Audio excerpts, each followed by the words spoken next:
আসসালামু আলাইকুম প্রিয় দর্শক, আশা করি সবাই ভালো আছেন। আল্লাহর রহমতে আমিও ভালো আছি। তো আজকে আমি আপনাদের সাথে একটি ভিন্ন ধরনের কলা রেসিপি শেয়ার করব। তো আমি চুলাতে একটি কড়াই বসিয়ে দিয়েছি পরিমাণ মতো সরষের তেল। এখানে আমি সরষের তেলটা ব্যবহার করেছি, আপনারা চাইলে সয়াবিন তেলও ব্যবহার করতে পারেন। আমার তেলটা গরম হওয়া পর্যন্ত অপেক্ষা করি। তেলটা গরম হলে আমি কিছু পরিমাণ পেঁয়াজ কুচি দিয়ে দিলাম।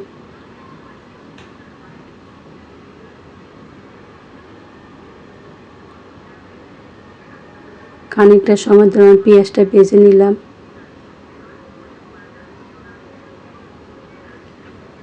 এবার দিয়ে দিলাম কিছুটা রসুন বাটা, স্বাদ মতো লবণ।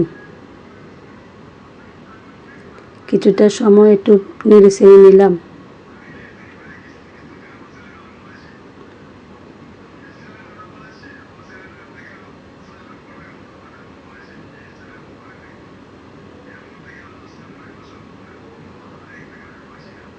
দিয়ে দিলাম পরিমাণ মতো হলুদের গুঁড়া, মরিচের গুঁড়া। মরিচটা এখানে আমি একটু বেশি ব্যবহার করেছি, আমার হাজবেন্ড ঝাল খেতে পছন্দ করে। আপনারা আপনাদের পছন্দ মতো ব্যবহার করবেন।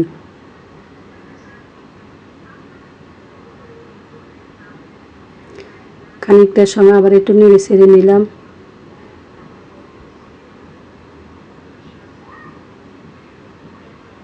আর একটু কষানোর জন্য একটু পানি দিয়ে দিলাম।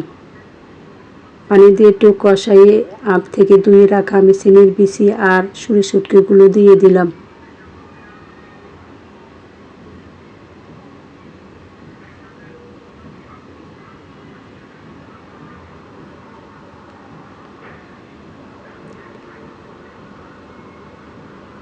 কিছুটা পানি দিয়ে সিমের বিচি আর শুটকিটা সিদ্ধ করে নিলাম।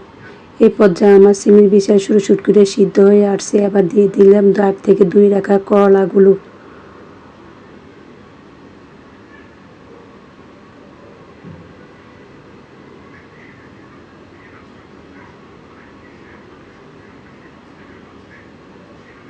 কিছুটা সময় নেড়ে চেড়ে রান্না করার জন্য কিছুটা পানি দিয়ে দিলাম।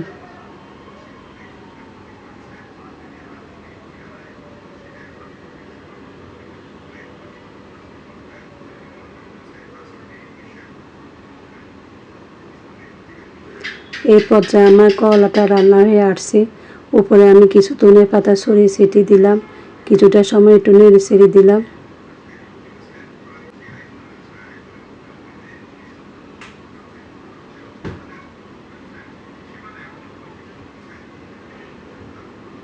আমার রান্না হয়ে গেল ভিন্ন স্বাদে শুটকি আর সিমের বিচি দিয়ে